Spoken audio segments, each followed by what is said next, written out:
Do you know who the most despicable villain is? This is Big Ben Yahu, the man behind the pyramid scheme in Egypt, among many other war crimes in the Middle East. Yahu enjoys personally inflicting harm and psychologically torturing kids for his pleasure. He also believes that he is above the law, airing out an entire coffee shop just to skip the line. Despite all of his heinous crimes, Yahu is never punished thanks to his many connections. Just as he was about to sit down and eat some raw liver harvested through unethical means, he gets a couple of visitors at his door. Although the three girls could have been cream of the crop products for his friend Big Stein, he decided to let them go. After letting them go scot-free, he gets a call from Rabbi Bill Clinton about news of a new villain on the rise, challenging Big Yahu for his #1 spot. Yahu couldn't just sit around and take this, so he quickly comes down into his underground base of operations. Throughout his years as an international terrorist, Yahu accomplished many things, like stealing from the New Yorkers or creating a new illegal gassing device to use on children. However, tonight, Big Yahu was planning something even bigger. Tonight, he was going to steal the Promised Land. Do you know who the three daughters of Israel are? These girls are Gal Gadot, Erica, and Claudia. As they enter their ring supported by the government, they once again fell short of their daily quota, making their madam extremely angry and getting warned about what happens to those who fail to rack in customers. The next day, as Big Yahu enters the bank, which was all just a front for the secret BlackRock headquarters, so that he could apply for a loan for his devious plots, it just so happened that Peter Thiel was there as well. As Peter began trying to convince Yahu to invest in Palantir stocks, promising him great riches and spectacular parties if he complied, Yahu was reminiscing of the past, promising Mama Yahu that he would completely conquer the promised land for his people. However, his mother was the reason why Yahu ended up the way that he was, and constantly put down Yahu's dreams. As he gets called up for his meeting, Big Yahu began pitching his plan of conquering the promised land to basically the devil himself. Although his plan was devious, it didn't rack up enough profits, which was practically the whole point of BlackRock. By the end of the meeting, it became clear that BlackRock had decided to leave Big Yahu in the dust for Peter, abandoning true passion for evil in favor of profits. After getting his loans rejected by the BlackRock CEO, Big Yahu decides to fly to China so that he could rob an AliExpress and resell products for 10 times profit. After stealing the 5-in-1 realistic flesh turbo pocket pussy 3000 from the Chinese sweatshop, it turned out that Peter Thiel also had the same idea. However, instead of reselling it, he was going to personally use it. Yahu was desperate for the funds, so he began trying to retrieve the device as if his life depended on it. After shooting like $10 billion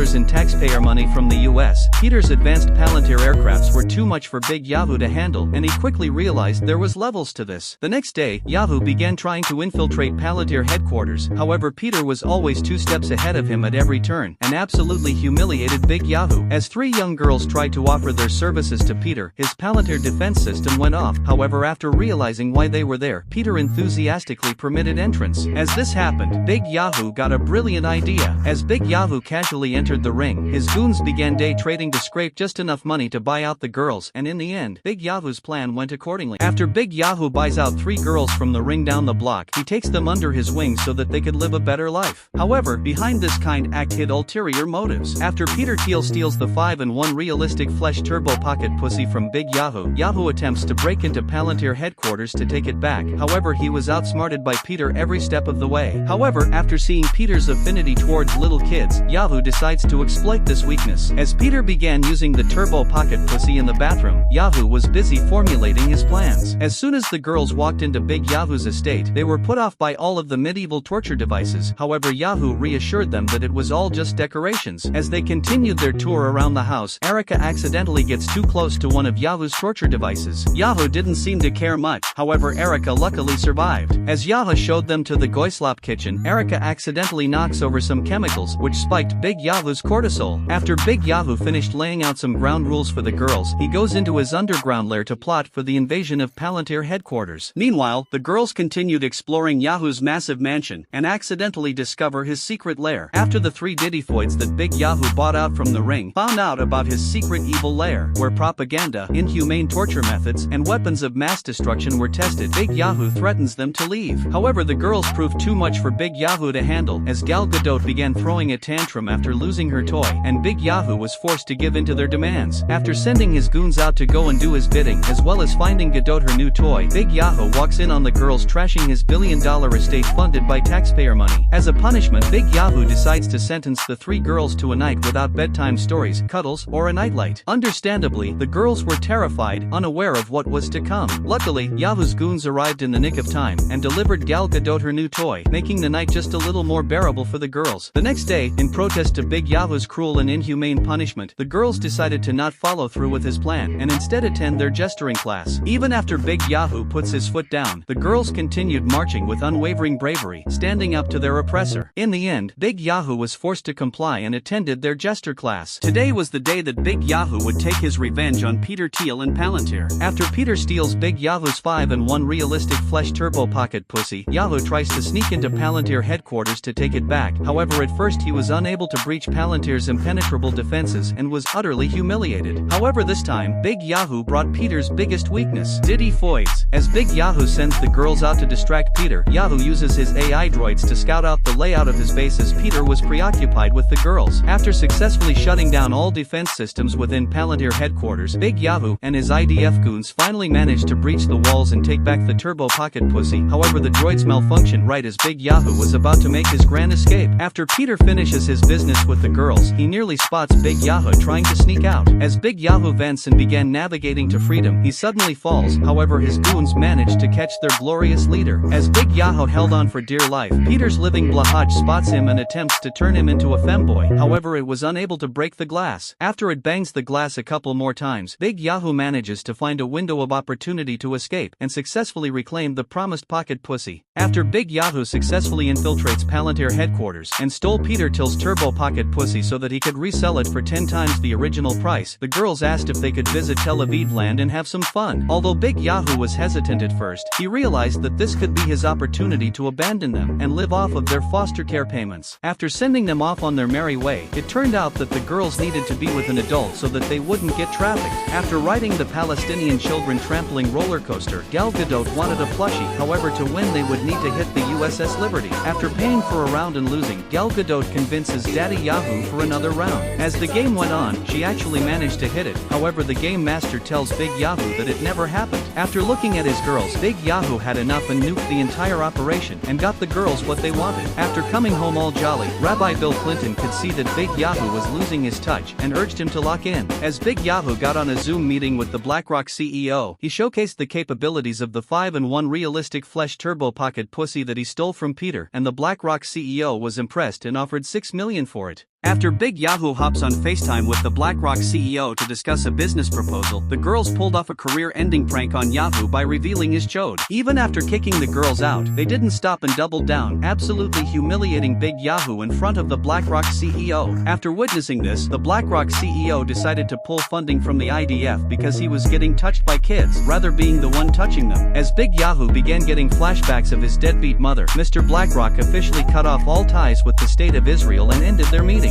As Big Yahu entered the underground tunnels, he breaks the bad news to all of his IDF goons. Their operation lacked the funding and it would no longer be viable to take back the promised land. As the IDF soldiers processed what Big Yahu just said, the girls decided to offer up the last of their welfare checks, and soon the rest of the IDF followed suit. After seeing the dedication of the IDF, Big Yahu felt a surge of inspiration and decided to take back the promised land, even if it bankrupted them. As the IDF started building missiles and the girls continued controlling the media, Big Yahu began getting closer to the girls, and his deadbeat mother even paid them a visit and showed them pictures of when he was a little boy. However, as time went on, it became very clear that the girls were distracting Big Yahu from the cause. However, that didn't matter to Big Yahu, as long as he got to spend time with his girls. As Big Yahu and his IDF soldiers began preparing for the reclamation of the promised land, it was clear that the girls he adopted were getting in the way of his plans. As Big Yahu was busy being a present father figure, the BlackRock CEO wasn't looking too proud of his little nepo baby. As Peter Thiel entered the room, Mr. BlackRock began asking some questions, like how he lost the coveted 5-in-1 realistic flesh turbo pocket pussy to Big Yahu and 3 little girls. Peter Thiel had disgraced the BlackRock name, and it was now his duty to restore honor to the family. Meanwhile, as Big Yahu tucked the girls to sleep, they began demanding for a bedtime story. After all 3 girls chimed in, Big Yahu had no other choice than to comply, and began reading them the tale of how they were promised a certain land 3,000 years ago. After putting the girls to sleep, Big Yahu looked at his circular family tree. He looked at all the additions to it from the girls with joy. However, Rabbi Bill Clinton begged to differ. With his cortisol spiked up to the moon, he urged Big Yahu to lock in and focus on the mission. However, his love for the girls had gone too deep. In the end, Rabbi Bill Clinton had no other choice than to turn his back on the girls for the good of their glorious state. Today, Big Yahu would finally fulfill his dreams of conquering the promised land. As he pulled up in the all-Vivette fit, one of the IDF soldiers gave him a ticket to the premiere of Gal Gadot's new movie. However, just moments before, his 3 daughters were taken back by the ring after they found out that Big Yahu bought them with coins without ridges. As the girls rode back with their madam, it turns out that Rabbi Bill Clinton gave them the tip so that Big Yahu could focus on his dream. After all preparations were complete, the mission finally commenced and Yahu began flying to the strip. However, Peter heard about this mission and attempted to hijack it so that he could steal the land for BlackRock. However, this plan was short-lived as his Palantir technology malfunctioned and he fell straight to his doom. As Big Yahu entered enemy airspace, he activates the Iron Dome and managed to enter the Promised Land. As Big Yahu used the 5-in-1 realistic flesh turbo pocket pussy's secret 6th ability to shrink the Promised Land so that it could fit in his pocket, the IDF watched nervously and the rest of the world could feel the weight of his actions. After successfully shrinking it, Big Yahu had finally accomplished his lifelong goal and was now the greatest Israeli leader of all time. However, the ticket suddenly floated right in front of him and he finally knew what mattered to him the most. After Big Yahu finally fulfilled his lifelong dream of taking the Promised Land, he realized that he was running late to the premiere of Gal Gadot's new movie. As Big Yahu rushed to the premiere, Gal Gadot and the girls looked at the crowd, trying to find Big Yahu. However, he was nowhere to be found. Meanwhile, back in the IDF base of operations, Rabbi Bill Clinton finds out that the shrinking effect was only temporary and began rushing to inform Big Yahu of his new discovery. As Big Yahu entered Ally airspace, Gal Gadot's movie premiere began, and among the crowd was a familiar face. While trying to land, Big Yahu unleashed a missile onto some terrorists and crashed straight into a civilian zone. However, all of this was absolutely necessary for his daughters. As Big Yahu spots the theater, he brakes with all his might. However, upon entering the theater, everyone had already left. As Big Yahu looked around, he finds the seat that was reserved for him. However, behind the note hid a sinister message. As Big Yahu sprinted to the Palantir headquarters, Peter Thiel demanded the land for the girls' release. However, after Big Yahu sends it to him, Peter decided to hold on to them for a little while longer. However, crossing Big Yahu would be the last mistake that Peter made. As Big Yahu pulls up to Palantir headquarters so that he could trade the Promised Land for his girls, Peter Thiel decided to not release them and instead eliminate Big Yahu to get rid of competition. However, Big Yahu uses his Iron Dome defensive technique that he learned from his Krav Maga lessons to neutralize the missiles and began walking down everything Peter threw at him. After realizing that he was outmatched, Peter activated the emergency escape mechanism built into Palantir headquarters to escape. Luckily, Rabbi Bill Clinton and the IDF had Big Yahu's back. However, they had to get the girls quickly because the Promised Land was quickly growing and would eventually destroy the ship. After they successfully latched onto Palantir, Big Yahu began instructing the girls to jump over. As Gal Gadot and Erica managed to cross over, Kamala began hesitating, which led to Peter being able to get a grip on her. Suddenly, the Promised Land rolled over and knocked out Peter and Kamala. However, Big Yahu and the IDF managed to catch her by performing a really long elephant walk.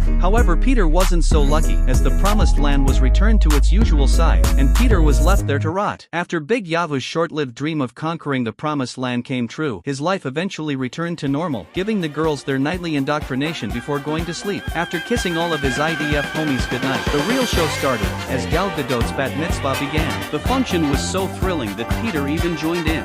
After the 5 of them danced, it was then that they realized that the Promised Land wasn't a geographical location, it was where family was.